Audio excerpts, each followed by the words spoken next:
देख रहे हैं अब तक न्यूज चैनल।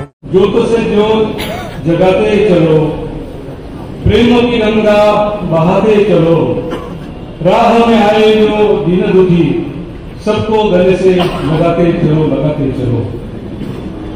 ऐसे उनका काम था, सबको मदद करना, सबका दुख बांटना, एक अच्छा राजनीतिक, एक अच्छा जनसेवक जिन्होंने अपनी पूरी हयात लोगों की सेवा में लगा दी थी।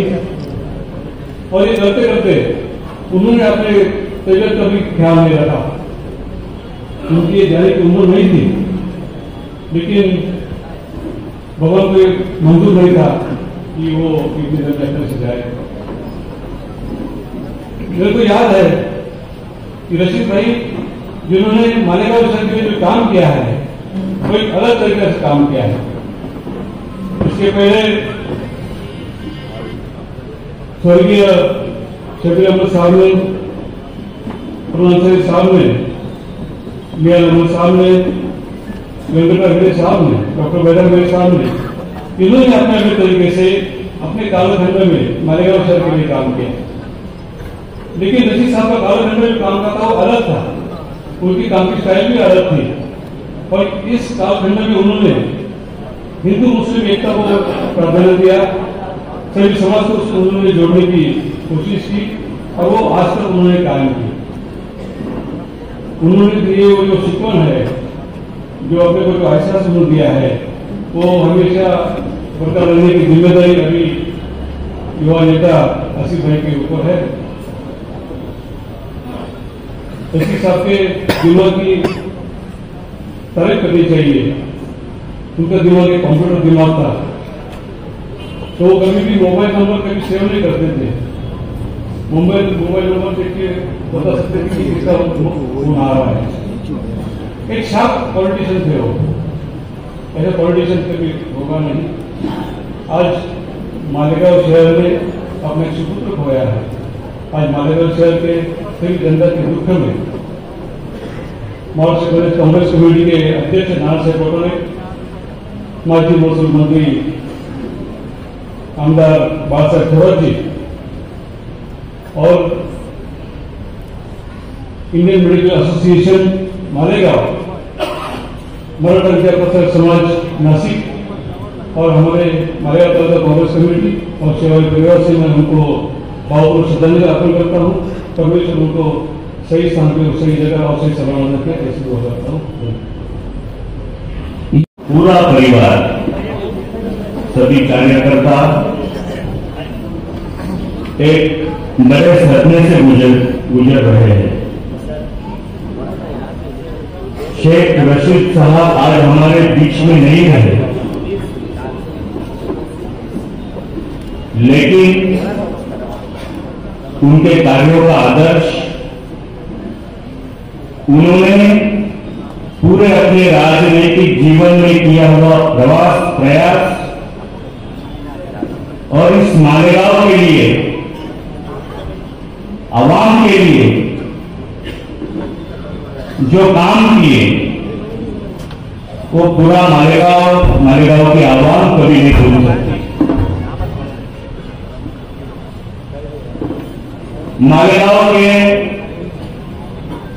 राजनीतिक इतिहास में हिंदू हो या मुस्लिम, कभी भी उन्होंने जातीय भेदभाव न करते हुए पूरे अपने जीवन में जो उनके तरफ आया था, रोता हुआ आया हुआ आदमी उन्होंने हंसते हुए भेजा। खुद के पास क्या है ये कभी नहीं देखा, जो आया है उसको देते गए। ऐसा उदार अपने पूरे जीवन में काम करते वक्त तय दिल से, समर्पित भावना से उन्होंने अपने मालेगांव के विकास के लिए, गौर गरीब जनता के लिए जो कार्य किया है वो मालेगांव कभी भूल नहीं सकता। था। कभी भी जाति धर्म के आधार पर उन्होंने राजनीति नहीं की। एक आवाम का सच्चा सेवक आज हमने खोया है। उनको आज हम यहां पे भावपूर्ण ऐसी श्रद्धांजलि अर्पित करते हैं। मैं नासिक जिला के पालक मंत्री आदरणीय नामदार दादाजी भुसे साहब, शिवसेना जिला सदर संजय जी गुप्ता ने, यहाँ पे सभी उपस्थित माजी उप महापौर नीलेश जी आहिर, सुनील जी देवरे, महानगर सदर विनोद जी वाह, हमारे मित्र शिवसेना के माजी नगर सेवक जगदीश जी गोरे, मातुश्री संगठन के सदर सुनील जी चांद्रे, इन सभी की ओर से मालेगांव शिवसेना की ओर से भावपूर्ण श्रद्धांजलि अर्पित करता हूं, उनके कार्य को सलाम करता हूं और पूरा जो परिवार है जो एक बड़े सदमे से जा रहा है, परमेश्वर उनको एक दुख सहन करने की शक्ति दे और रशीद साहब को अच्छे तरह से स्वर्ग में जगह मिले, उनको जन्नत नसीब हो, ये मैं खुदा के तरफ भगवान के तरफ प्रार्थना करता हूं और यहाँ पे रुकता हूं। मेरा बड़ा भाई, मेरा दोस्त रहन दिन सबके कामों में आने वाले साहब को नमन करते हुए श्रद्धांजलि अर्पित करता हूँ। साहब के लिए बहुत से लोगों ने अच्छा बोला, आगे भी बहुत से लोग जो बोलेंगे। यहाँ पे मैं ये दावा कर सकता हूँ कि उनसे राजनीतिक प्रतिद्वंद्विता रखने वाले या उनसे नाराजगी रखने वाले अपने दिल पर हाथ रखकर उनकी एक भी बुराई या उनकी कोई भी कमी बता नहीं सकता। समय ज्यादा न लेते हुए साहब का मेरा संबंध 1986 से है। 2000 के साल में मेरे पिताजी का इंतकाल हुआ। उस समय में बहुत बड़ा डिप्रेशन में था। साहब ने उस समय में मेरे बात बोला था, मामा टेंशन लेना नहीं, तेरा भाई तेरा दोस्त तेरे साथ में है, वो तेरे साथ में रहेगा। साहब चले गए और अपने शब्द पे कायम रहते हुए गए। मैं उनको श्रद्धांजलि अर्पित करते हुए शेख साहब के आशिष शेख साहब परिवार को आश्वासन देता हूँ कि जिस तरह मैं साहब के साथ में था, साहब ने मेरा साथ दिया, उसी तरह मैं आपके साथ में रहूंगा। दो शब्द बोल के मेरी बात है। बहुत शुक्रिया अजय मामा। मुस्तकिल डिप्टी साहब से गुजारिश करूंगा कि तशरीफ लाएं और अपनी पार्टी की जानिब से ताज़ियत पेश करें। आज की ताज़ियती नशिस्त मैं समाजवादी पार्टी खानवादा निहाल साहब की तरफ से ताज़ियत पेश करता हूँ। एक ऐसे लीडर के बारे में जो जमीनी लीडर रहे। मेरा ताल्लुक सिर्फ सियासी ही नहीं रहा, मेरा बचपन उनके सामने गुजरा। कई साल तक हम एक दीवार से रहे, हमारा मकान एक दीवार से आजू बाजू में रहा। मेरे लिए उनके इंतकाल की खबर बहुत बड़ा सदमा रही। ये शहर हमेशा से निहाल साहब के बाद अगर किसी को जमीनी लीडर, गरीबों का लीडर माना तो रशीद साहब रहे। लीडर बहुत आते हैं, सियासी पार्टियों के साथ रहते हैं, हमारा सियासी नजरियाती इख्तिलाफ अपनी जगह रहा, मगर एक वक्त आता है जब लीडर को पार्टी से हटकर शहर से मोहब्बत हो जाती है। और ये बात मैंने रशीद साहब में देखी। ऐसे कई मौके आए जब नफा नुकसान नहीं देखते हुए शहर के मुफाद में और शहर से मोहब्बत उनकी दिक्कत आई। कई मिसालें दी जा सकती है मगर वक्त कम है, मैं बहुत माजी में नहीं जाऊंगा। कोरोना महामारी के वक्त जब मालेगांव शहर पहली कोरोना महामारी चल रही थी तो सब तरफ हाहाकार मची हुई थी। उस वक्त धुलिये के लीडर ने कहा कि मालेगांव शहर यहाँ का धुलिये में इलाज के लिए या किसी भी तरह आने पर पाबंदी लगा दी जाए।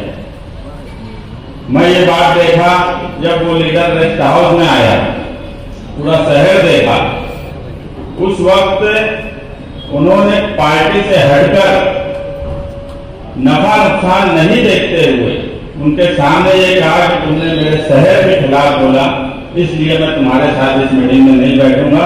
ये बहादुरी का काम कोई मामूली काम मैं इसको नहीं मानता। उस वक्त भी मैं मेरे साथियों को बोला कि ये काम इस तरह से करना किसी के बस की बात नहीं है।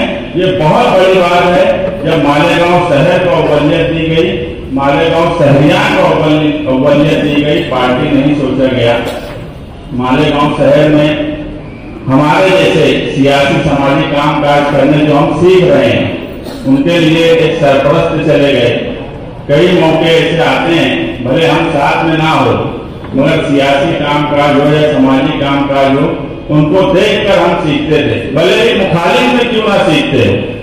अवामी काम काज किस तरह से किया जाए, अवाम का फायदा किस तरह से किया जाए। रशीद साहब देखो ये किए हैं अवामी मुफाद में, तो हमको भी इस तरह करना चाहिए।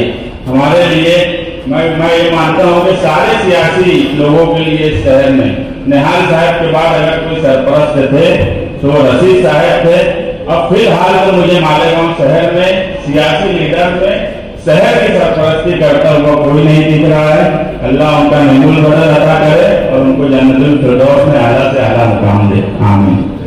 मैं साहब को शिवसेना उद्धव बाळासाहेब ठाकरे पक्ष, हमारे उपनेता अद्वय आबा हिरे साहेब और भाग्यलक्ष्मी मंत्र संस्था युवा आबा पाटिल, संगमेश्वर मित्र परिवार के तरफ से मैं शेख हमीदी के दुख में मैं उनको श्रद्धांजलि अर्पण करता हूं। और मैं ये बात चाहूंगा कि जहां सब उम्मीद खत्म हो जाती थी, तब मालेगांव के गरीब आवाम के लिए एक उम्मीद बचती थी और वो हमारे साथ थे शेख रशीद साहब।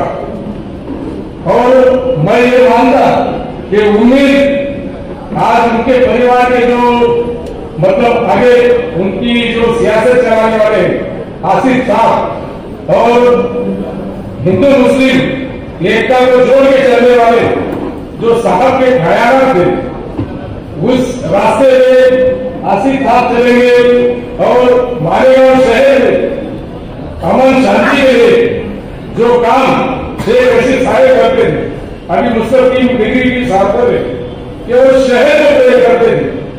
ऐसे शहर को प्रेम करने वाले हमारे साथ आज हमारे बीच में नहीं, ये दिल मानता नहीं और ये बड़े दुख की बात है। और मैं आसिफ साहब से चाहूंगा कि आप वैसा ही कॉन्टैक्ट बरकरार रखेंगे और मालेगांव शहर के लिए ये उनके बताए हुए रास्ते पे चल के आप वही बात वही प्यार बरकरार रखेंगे। इतना ही बोल के मैं अपनी बात खत्म करता हूं। और शेख परिवार के दुख में मैं चाहूंगा कि साहब को जन्नत मिले, क्योंकि उन्होंने जो किया है तो जन्नत के हकदार। इतना ही कह के मैं अपनी बात खत्म करता हूं।